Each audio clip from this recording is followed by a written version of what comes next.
So happy to be here to talk about powering up sales culture with fresh incentives program with this amazing panel. I am very excited for the weekend too.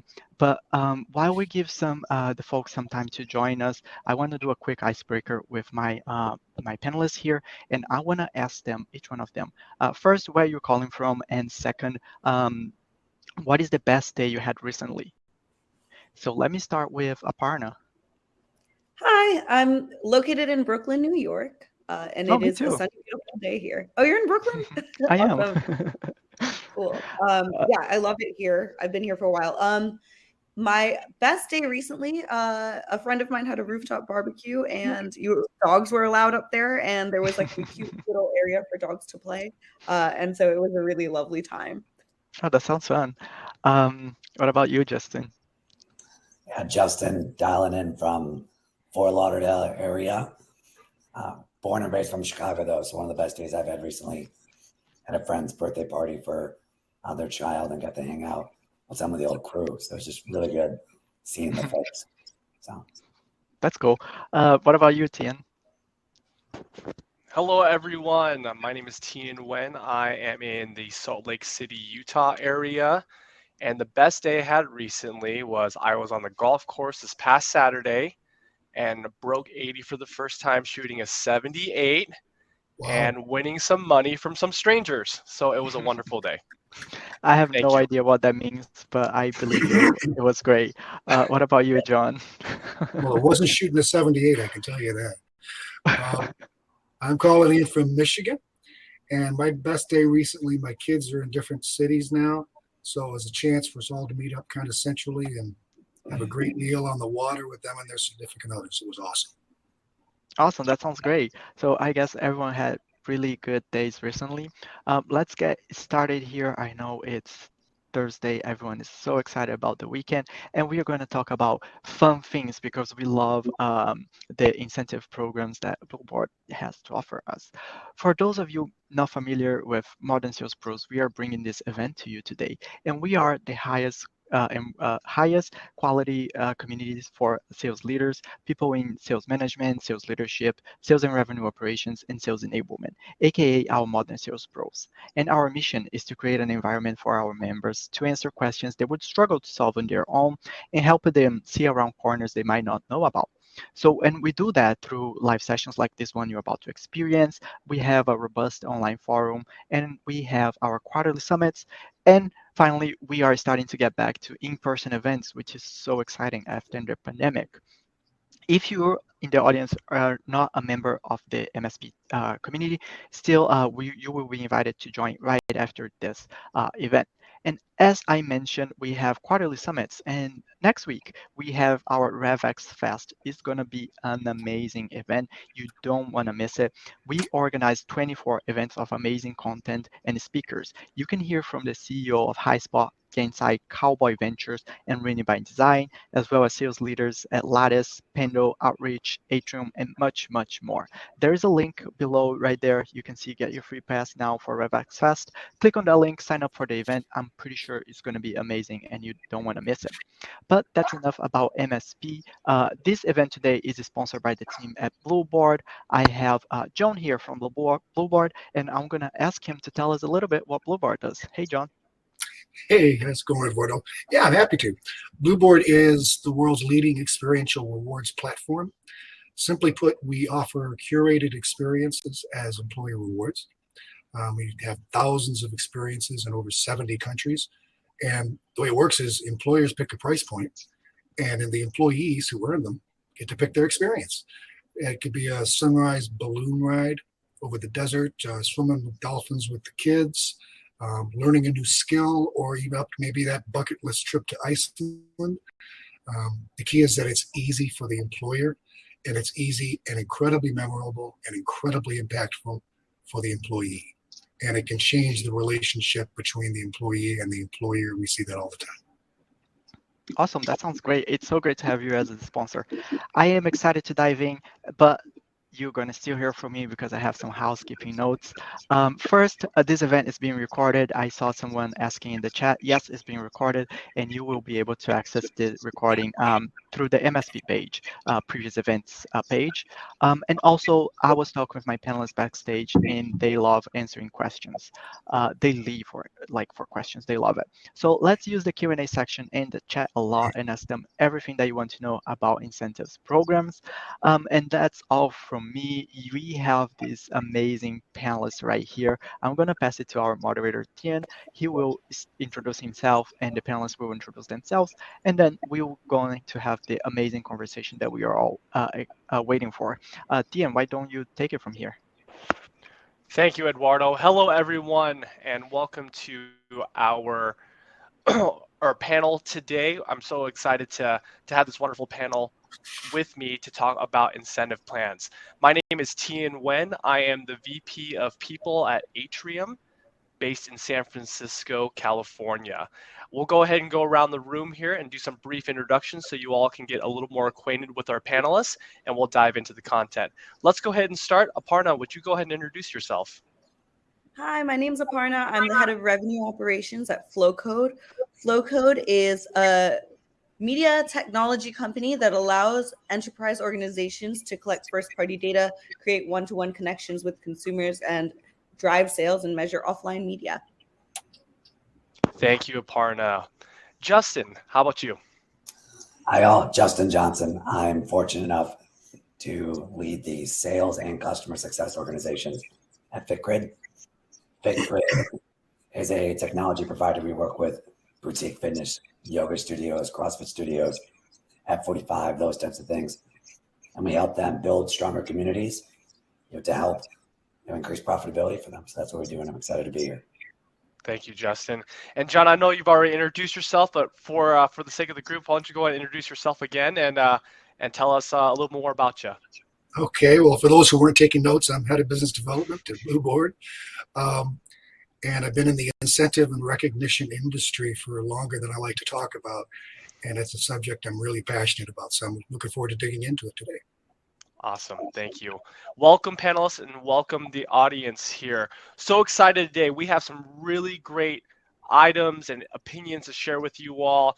We have an experienced panelist group here, right, in business development, operations. We've seen startups, we've seen big business. So really excited to engage with you all. So let's go ahead and dive on in here. This topic that we're talking about today is around incentive programs. And oftentimes people confuse, hey, what is a compensation program versus an incentive program? And we want to go ahead and delineate that and help the audience understand why incentive programs are so important and how they can make a huge difference in your sales organization. So let's go ahead and kick it off. What differences do the panelists see between compensation plans and incentives? Let's go ahead and start with Justin, and then Aparna, we'll go ahead and have you comment right after him. Great. And I love this question because I learned from trial and error. So it wasn't all sunshine and rainbows, learning the difference between the two. John is probably the guru on this, but my 2 cents, when you think about compensation versus incentives, I think about compensation as the foundational. Then the incentives can build on that. So think about Maslow's hierarchy. First layer of Maslow's hierarchy is food, water, shelter, safety, and employment. So you have to make sure your comp structure is in a good place and a healthy spot there, because a strong incentive plan doesn't fix a broken foundation. So you got to get that in place. But once you have a strong foundation in place for compensation, then in my opinion, you could supercharge it with a really strong incentive plan to help level up your sales culture, your environment in a bunch of different ways. But definitely different. And I only learned that through trial and error. So thank you, Justin. Aparna. Yeah, that's a really good point about trial and error. Definitely when you're establishing comp programs, you might make mistakes, and that's par for the course. But, I think one thing to know is sales reps aren't necessarily coin operated. Money is obviously a great incentive, and as Justin said, foundational, and people need it to live. But most people derive motivation from other types of incentives, like feelings of success or fulfillment. So things like recognition and President's Club or shout outs, that might be better for employee retention and career growth. And so, we had a program, we had a weekly gift card incentive program where we gave out a $200 gift card every week to the rep that created the most pipeline that week. And we announced the winner on our weekly revenue call. And that person got, to see the name on the screen with the shout out, and they got their gift card. They could spend it on whatever they liked. So that was definitely a program that was very successful for us. Thank you, Aparna. I think you mentioned a really important point there, right, about employee retention. All of us here have that key employee, that key salesperson that we cannot lose. And compensation, yes, gets them in the door, but what keeps them in the door are these incentive programs, this recognition, right? Those can really drive the difference when it comes to retention and why employees continue to choose our companies and us as leaders. John, if you could, I'd like you to delineate a little bit deeper and segment. Again, we've talked about compensation plans and we talked about incentive plans. What are the primary differences that you see? Well, I think Justin and Aparna really hit on some of the key points. Compensation is sacred, right? Justin used the word foundation, and it is foundational to the relationship, no matter sales or any other employee, between the employee and the employer. And changing the compensation plan can be met with highly emotional results, sometimes negative, sometimes positive. Incentive programs sit on top of compensation, and there are a specific set of tools that can be used to address specific situations, market changes, marketplace situations, and drive specific behaviors. You're probably not going to do anything in your compensation plan to drive your reps complying with what you want them to do in your CRM, right? But you can drive that as a part of your incentive program. Finally get them to use Salesforce the way you want them to. And because they're incentive programs, they have a beginning and they have an end. And there's an expectation that they will change. And so next quarter, when you need to accomplish different things, you can change your incentive program. Changing the comp plan is a tough sell, right? And on top of all of that, to Aparna's point that salespeople aren't coin operated, incentive programs should be fun, right? They should be a positive element of my job, right? And it's cool. And while I won't necessarily share that I got a $2,000 bonus, on a Slack channel, I will share that I went ballooning, right? I will share that I just learned to play the guitar, right? That kind of stuff. Or golfed and made a 78, Those types of things can help drive sales culture and retention. And talk about retention, we have clients that use, the programs that they run with us as a recruiting tool, as you're trying to differentiate yourself, because it's cool and it's different, right? It's not just a comp plan. Everybody's got a comp plan. So long answer to a short question. Really great there, John. Thank you for sharing. A couple items I want to pull out that's been said by our panel so far, for the folks listening here, right? Incentive programs are on top of compensation plans, right? They're an addition, and that addition can bring power to our employment and our culture. A couple things that were mentioned. We get people to behave differently through incentives, right? We all have that salesperson who is a wonderful closer, but will not leave any notes in Salesforce, and you never know what happened in that deal. The incentive plan, as John mentioned, can be a sweetener for them to make sure that they follow through on documenting detailed notes on how that deal went. In addition to that, we talked about retention. We talk about culture building. I think retention is a big deal for this day and age. We have employees who leave and go for other opportunities all the time. And from a people perspective, being my job and my role, no one likes a dive and save. So dive and save is how I define it as, all right, the employee gets another offer, they come to your office and they talk to you. Look, Justin, I'm out, man. I'm not going to stay here. This other place offered me 20% more comp, and it's my time to go. and you're like, you've just been here for 18 months. We just got you through ramp. You're killing your quota now. Why are you leaving so soon? The incentive program is that sweetener that can help people to continually stay. Why? Experiences. Experiences and human beings have this really unique relationship where people will remember the experiences. They want to talk about those things. To John's point, a $2,000 bonus is great. After taxes, less great. But the time that you went to Pebble Beach to play golf, or the time that you're able to take your family to Europe, or even on a smaller scale, just have a few days away with a significant other in a hotel stay because of your performance makes all the difference and ties you to your company. Let's go ahead and dive into another question here. Now that we understand a little bit more about compensation and the difference between compensation plans and incentive plans, what are the most important factors in designing an effective incentive program? Justin, why don't you go ahead and start off with that question? Yeah, I mean, I would love to go to Pebble Beach.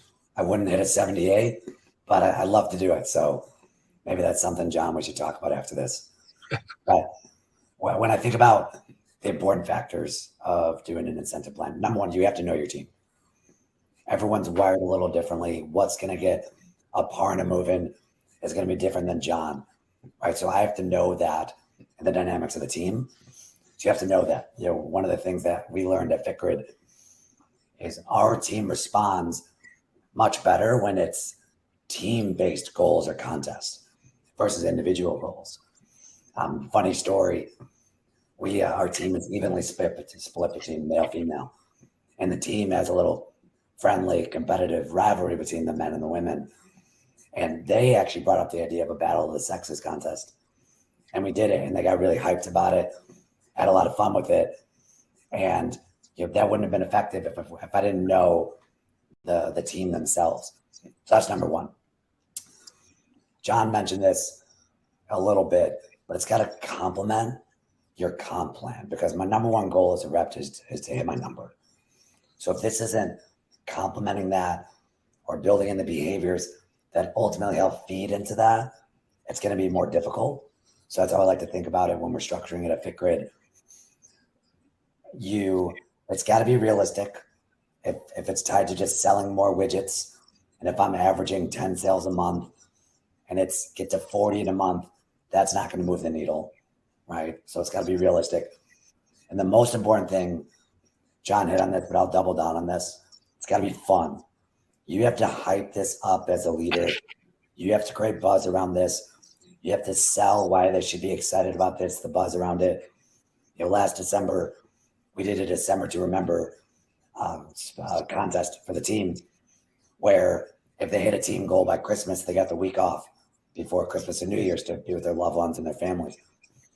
And when I rolled this out, I showed up to the meeting in a silly Christmas suit, right? Just to have fun with it and create the buzz around it. So if your energy isn't there, if you're not buzzing it and hyping it up, not only when you launch it, but throughout the duration of it, it's going to dwindle. So those are the factors that when I think about structuring it, but also just executing on it, it really makes or breaks it from what I've learned. Great points, Justin. The cultural element and matching your team's energy and their desires is extremely important. That's when you get a synergy and actually some type of headwind, or not headwind, some type of alignment with your reps when it comes to incentive plans. John, I would love to hear your thoughts on this. What are the most important factors you see in designing an effective incentive program? Sure. Yeah, there are three. There are three that come to mind.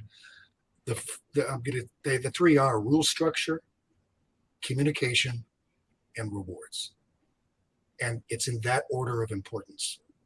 And Justin touched on this. The first thing is that the rules have to appear fair. People have to understand, what do I have to do to earn in this program, right? And I have to feel in control of my own destiny. And it has to be clearly communicated. That's number two. And ideally in a fun, exciting way. Nobody communicates the comp plan in a fun, exciting way. An incentive program should be fun, and it should be exciting, and it should be regularly communicated. I mean, sales reps tend to be inundated with information. So how's this going to stand out? It can't just be a line item in a weekly email, right? It's got to stand out. and be fun. That's how you'll drive your engagement, and also the understanding of the rules. People have to really get what they have to do. And then the third most important one, I say this as somebody who's head of business development at an employee rewards company, the third most important one is the reward. The reward has to be something that people really want, right? And the best way to have them, to know it's something that they want, is to have them choose it themselves. But, and that we can talk about, why not just do cash? Why not just do a cash bonus? I don't want to dive into that too deeply, but it's a big topic. And ideally, in an incentive program, the reward won't be cash. It should be something else. Thank you, John. What's been a commonality so far between Justin and John and your guys' responses is around having fun. Can you even have fun at work? Is that even a possible thing? But I think with these experiences and incentives, fun can be had. People can look forward to these things. Aparna, your thoughts on factors of designing an effective incentive program? Yeah, so the facts are that sales can be very isolating. People are working remotely and really pounding the pavements, and people get told no constantly, and people hang up on you. And a lot of times there's factors outside of their control that have a direct effect on how much they're going to get paid, like macroeconomic issues and things like that. So I think it's really important that incentives are attainable, realistic goals, to Justin's point. You don't want to necessarily stretch goals.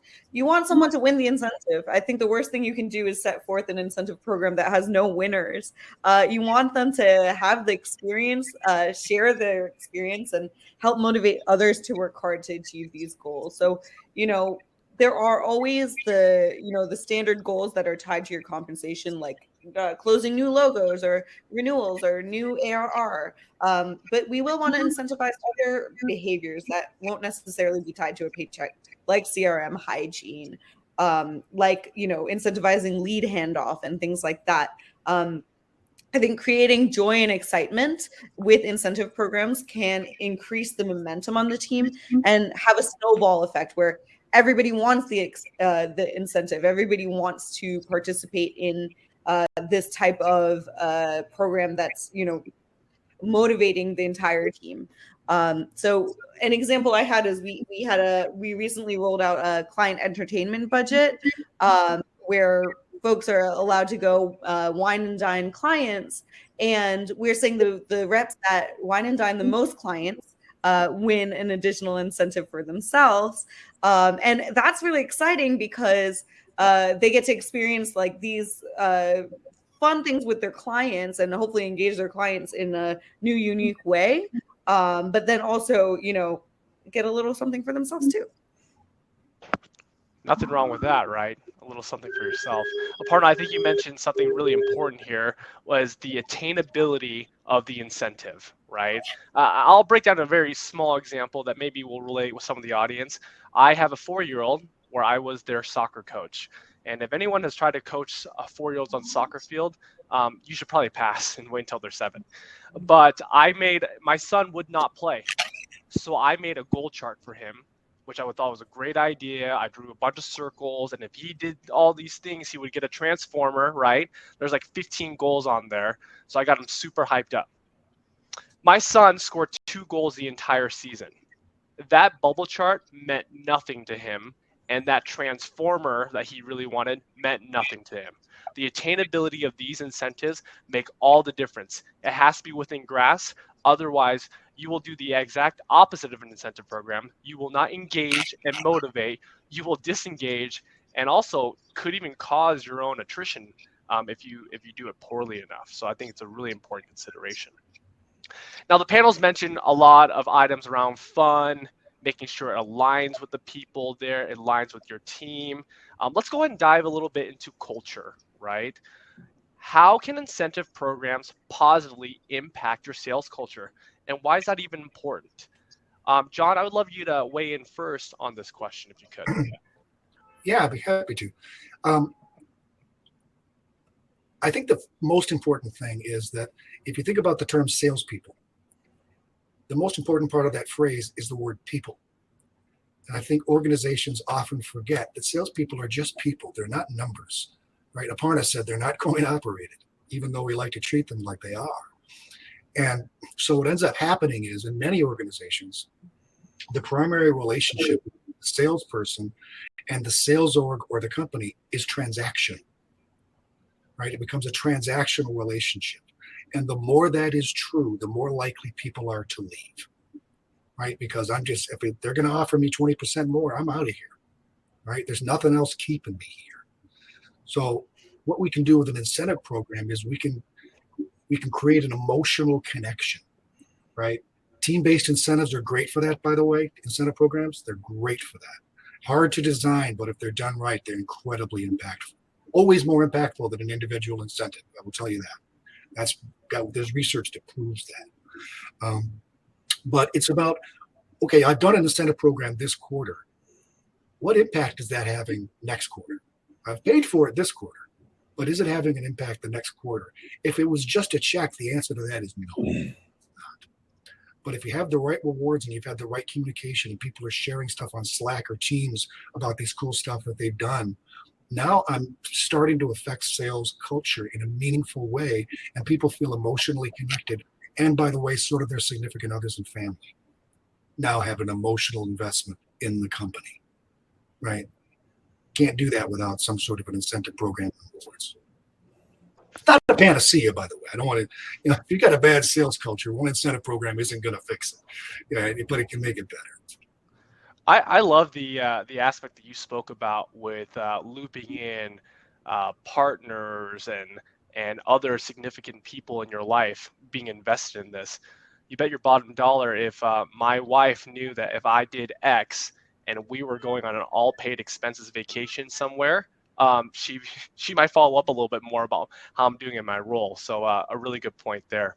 I have Justin, a story about that. Oh, please share. Yeah.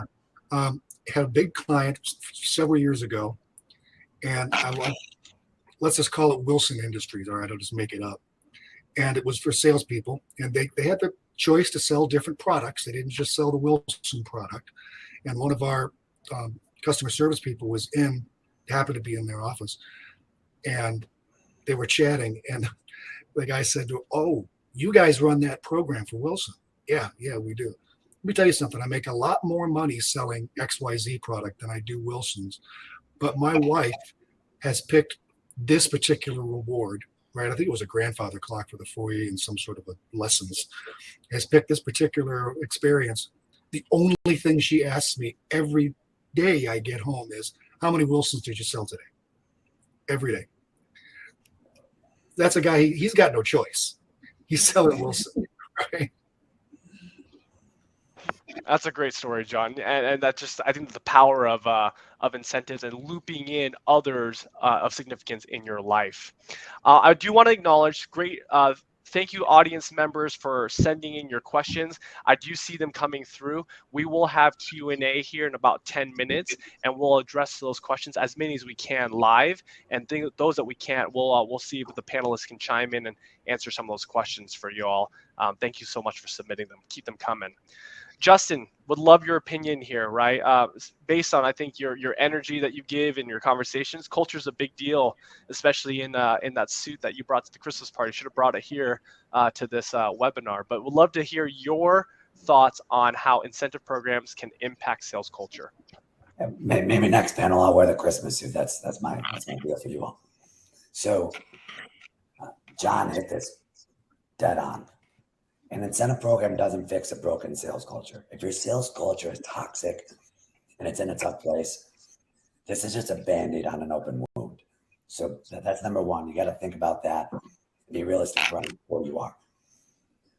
For context at FitGrid, we tie incentive programs directly into our pillars for success.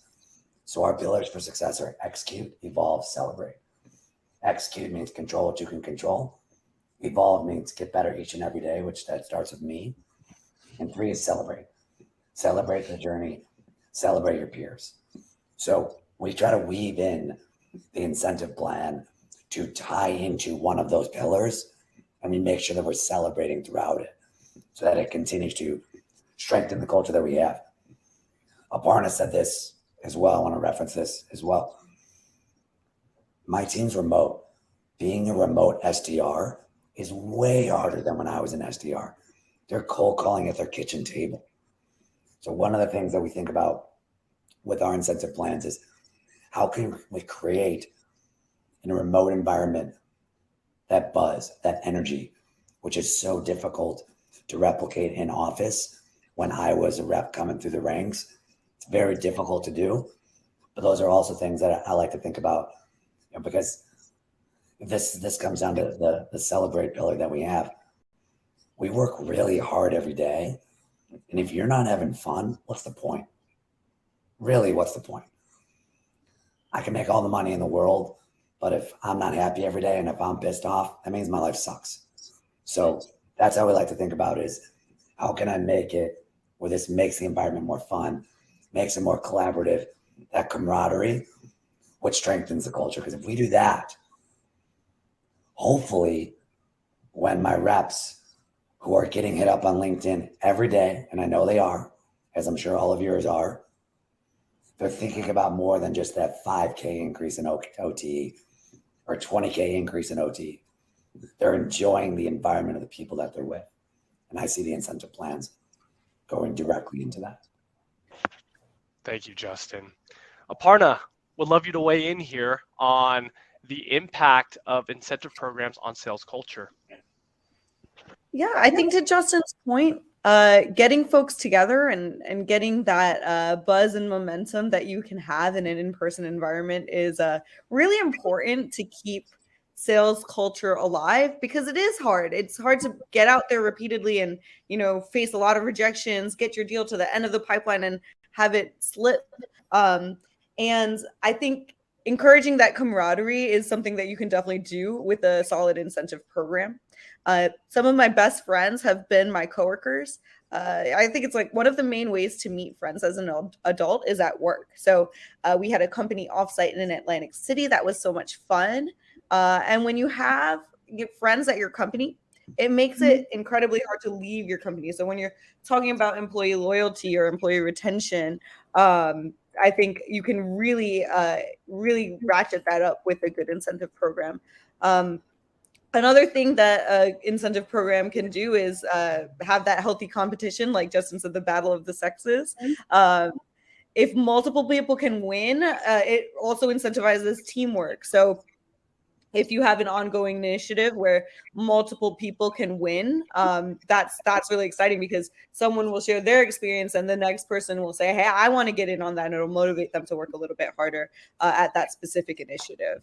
And you can create a lot of engagement across teams and get people to become really loyal team members, because one thing in sales that's consistent is inconsistency. You're going to have good quarters, you're going to have bad quarters. So that means you're going to have ups and downs in compensation, but you can still provide joy and excitement with a good incentive plan and get the level of loyalty and engagement that you want out of your employee on a long-term basis. Thank you, Aparna. I appreciate your thoughts there around the retention piece and that emotional connection. Justin, I think you had another thing to add in regards to this question.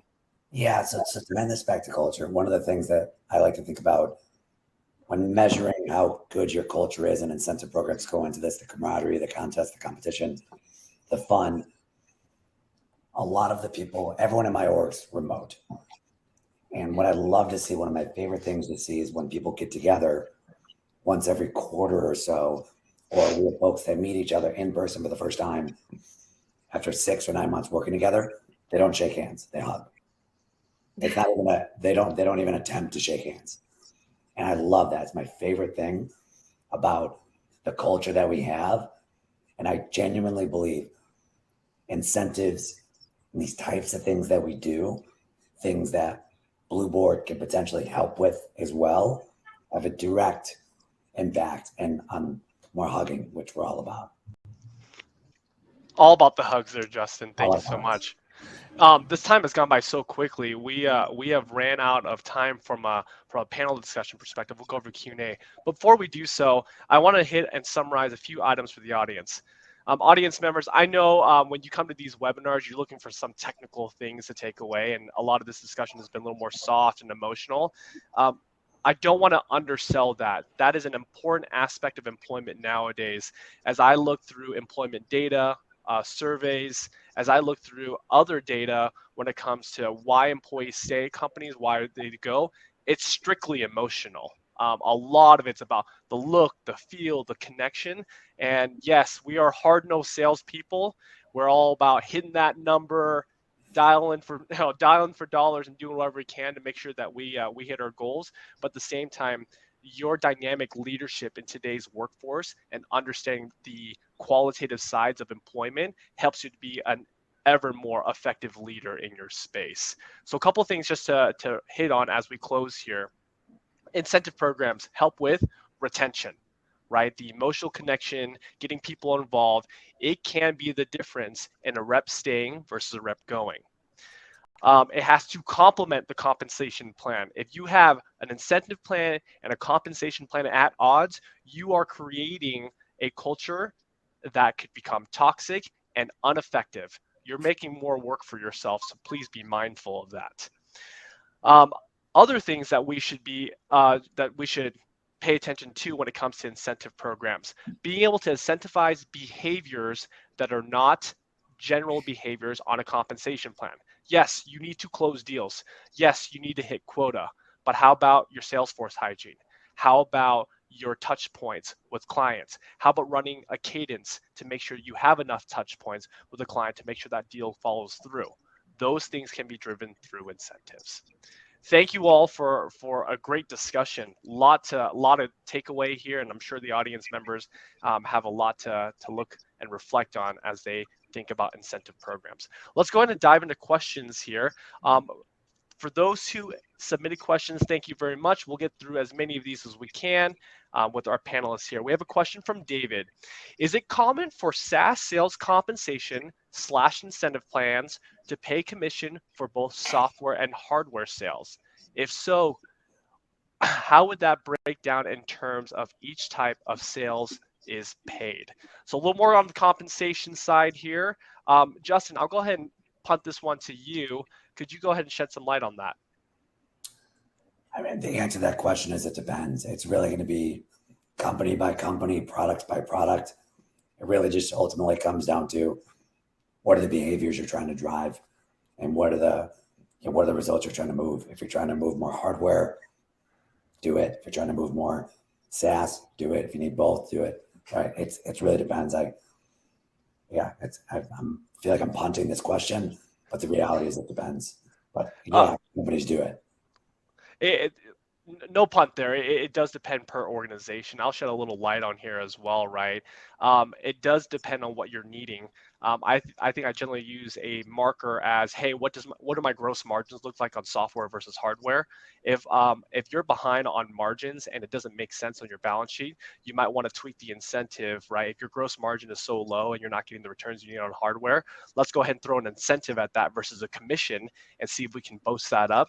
At times, it could be less costly to give an incentive there, and then you impact your margins in the correct way, which makes your investor board, whoever you're reporting to, a little bit happier on that side.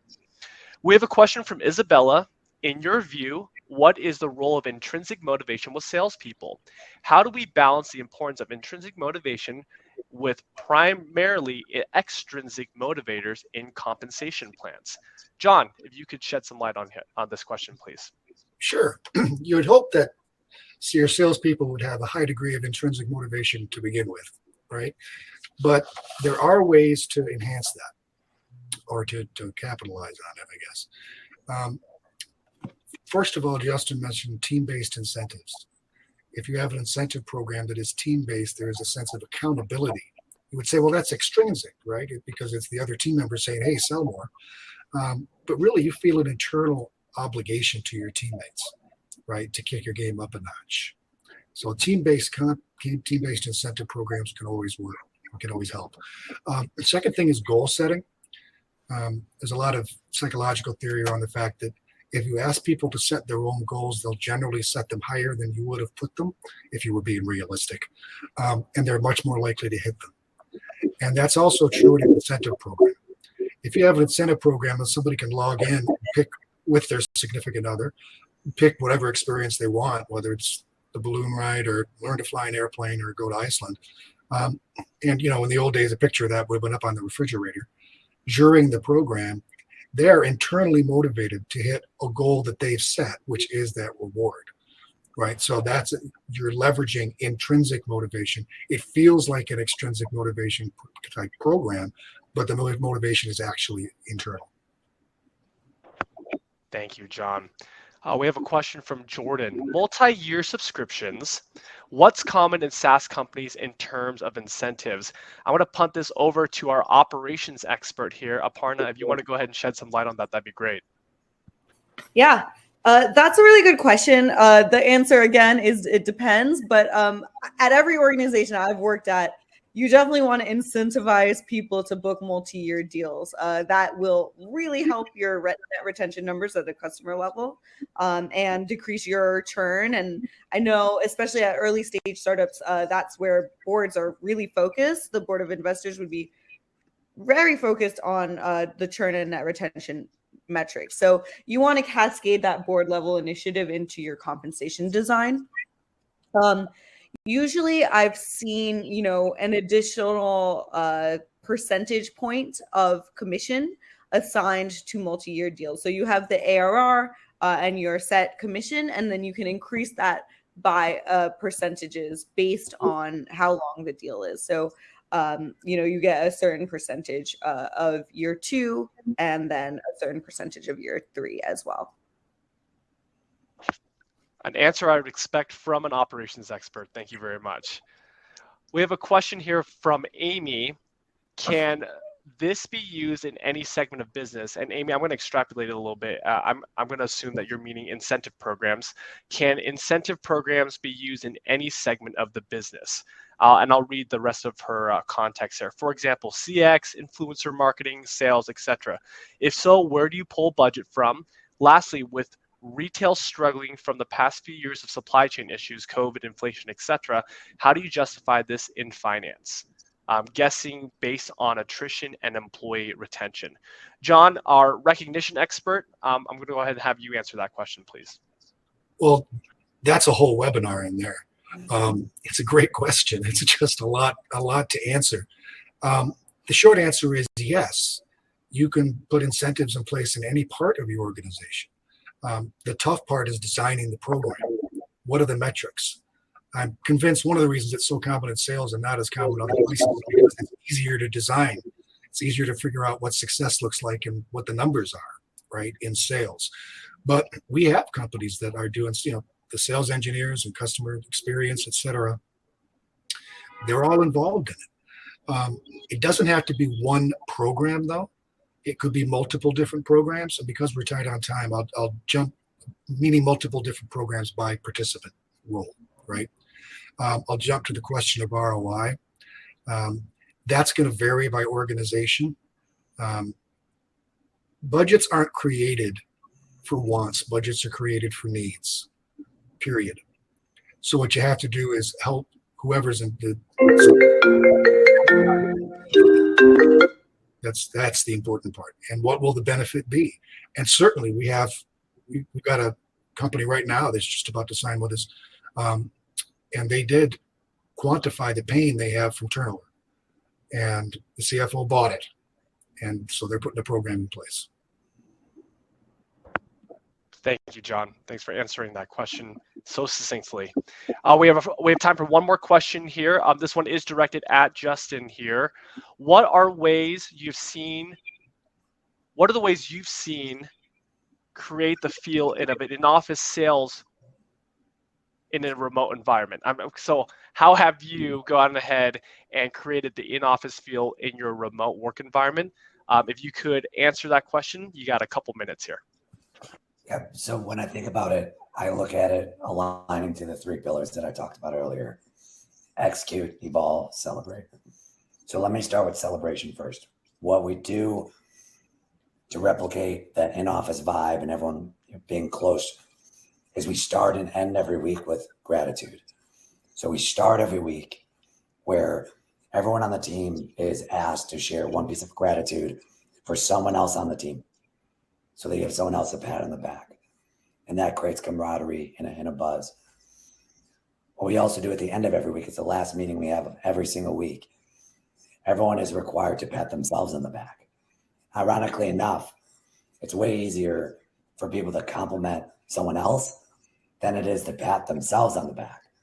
So one of the things that we do at the end of every week is we make sure that they give themselves some love because we work hard every week and it feels good. So that's one of the first things that we do. From an execution standpoint, for us, we really focus on group sessions that align to leading indicators. So for us, activity pipe gen, a majority of our revenue comes from outbound. And when we think about what we do is we do group cold calling sessions every day. And I'll be in it with the reps 1 or 2 days a week. And then making sure that, of course, everyone's executing. They're together on the Zoom call, even if everyone's muted. For some reason, the people on my team love this avatar feature that Zoom came out with. So if you jump on one of our cold call blocks, there's a polar bear and a fox and a bunny. I don't know why, but people love it. So they do that to have fun with it from an execution standpoint. And then from an evolve standpoint, we role play. We get in the trenches. We get in the weeds in group calls together, which is what we would do if we were in a conference room in an office. So I run a call with my entire sales org once a week and with my success org once a week, where I'm leading by example and role playing with them, asking them different scenarios that we're facing, then we work through it. So we have a coaching framework that we use at FitGrid that says tell, show, observe, coach, repeat. So I'm going to tell you what excellence looks like. I'm going to walk the walk and show you what excellence looks like. Then I'm going to observe you displaying behaviors that I just told you and showed you. Then I'm going to coach you and rinse and repeat. So that all aligns to the evolve pillar that we do every week. And what we tell our reps is whether you've been here 2 days or 2 years, we're constantly going to be challenging each other and ourselves to get better. But it just comes down to just getting together and just rolling up our sleeves and getting after it. Thank you, Justin. Thank you all for participating today. Great to be in this session with you all and share your passion and get to see your expertise in action here. I'd like to invite Eduardo back to the stage from Modern Sales Pros. So go ahead and close out our session. Hi, everyone. That was fantastic. Thank you, panelists. Audience, thank you so much for your participation. I see that Alexander and Sarah, you have very specific questions. If that's okay, the Billboard team will get in touch with both of you after this session. I also have a poll open right there. If you want the Billboard team to get in touch and for you to learn more about their incentive programs, it's pretty fun. If you go to their website, it's unbelievable. But for right now, we need to close this because we're running out of time. It was amazing to have you guys here, my audience and my panelists. Tian, Justin, John, and Aparna, you are brilliant. Thank you so much for sharing a little bit of your knowledge with us today. And for the audience, this session was recorded, so we will have the recording available in the previous events page on the MSP website, and you will also receive a follow-up email with the link for the recording, key takeaways, and some resources from Blueboard. Thank you so much for joining us. We hope to see you at RevX Fest next week and also in other MSP events. Now the panelists and I will hang out backstage and talk about a little bit more about incentives program. And we're ready for the weekend, aren't we?